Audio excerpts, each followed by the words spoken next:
Ну, вот мы прекрасно, да, тренируемся с нашими двумя подопечными.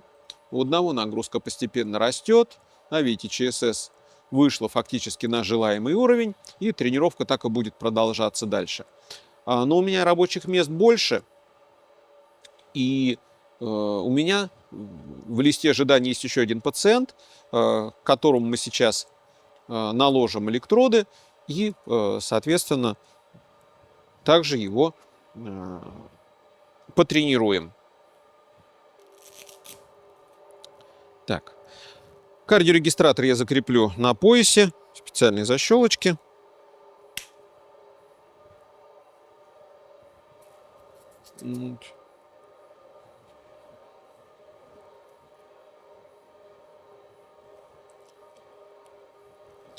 Значит, в данном случае я буду использовать одноразовые электроды. Схема наложения электродов, она очень похожа на схему наложения, ну, не то чтобы похожа, она повторяет схему наложения электродов для холтеровского монитора. То есть мы накладываем два канала. Один канал идет вот в таком направлении, справа, сверху, влево, вниз. И этот канал, он воспроизводит нечто среднее между вторым стандартом отведением V5 или отведением V6 грудными. Этот канал хорош для регистрации смещения СТ, с регистрацией ишемических событий. Кроме того, он, как правило, высокоамплитудный, и на нем хорошо в целом видно электрокардиограмму и ритм. При стандартном, да, то есть при нормальном положении электрической оси сердца или при, например, горизонтальном положении оси.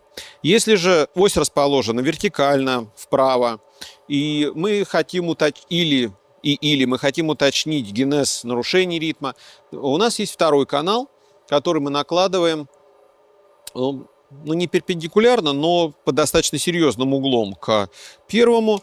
И этот канал, он представляет собой нечто среднее между третьим стандартным и каналом, отведением V1, смещенным на одно ребро ниже.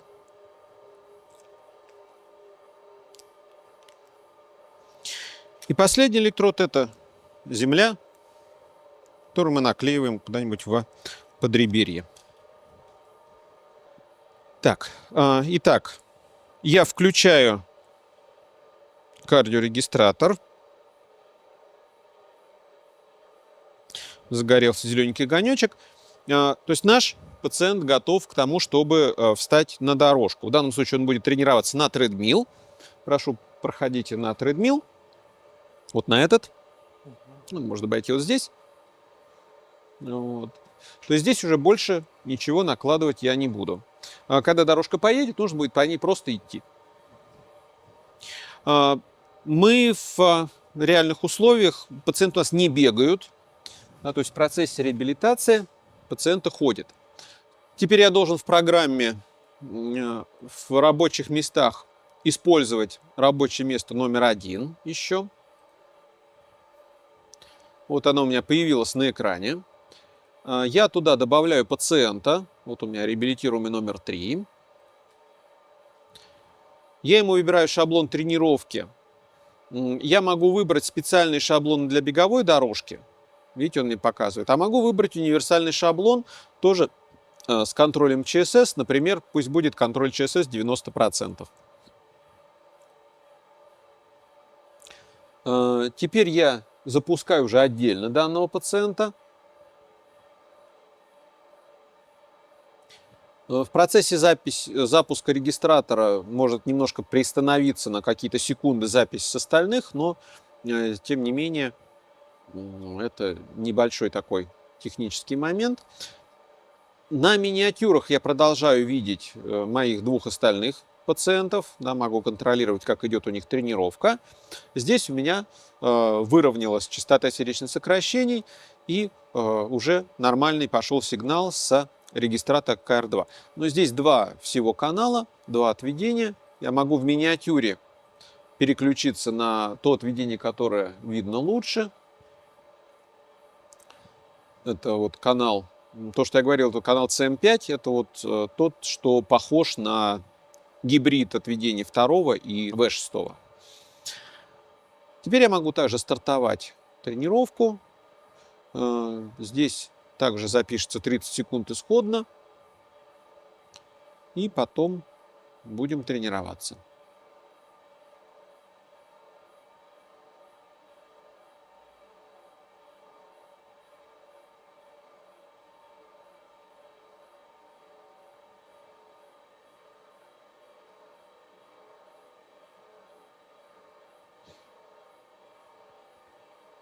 Обратите внимание, при разминке программа определяет ЧСС исходную в период покоя и начинает вести пациента от этой ЧСС периода покоя к той ЧСС, которая у нас запланирована в процессе нагрузки.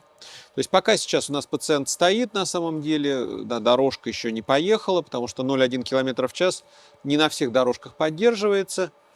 Вот. Ну вот, да, начинает, видимо, дорожка уже ехать, 0,2 км в час. То есть пока это очень маленькая скорость, но вы понимаете, что мы работаем не со спортсменами, да, не с теми, кто может быстро там, ходить, быстро переключаться. Поэтому здесь, особенно на дорожке, нагрузка меняется плавно. Поэтому вполне оправданно, вполне логично, например, разминку задавать гораздо больше, чем она задана сейчас у меня. И мы вам покажем потом, как работать с шаблонами тренировок. Скорее, разминку нужно задавать больше, там 5, 6, 7 минут, может быть, даже 10 минут. Это тоже будет зависеть от вашего контингента, от ваших пациентов. То есть тогда, чтобы нагрузка постепенно, плавно увеличивалась, и ваши пациенты выходили на заданный уровень. Вот сейчас постепенно, увидите, скорость дорожки нарастает, уже 0,8 км в час. Пульс также пока не растет. Мы вернемся к этому несколько позже.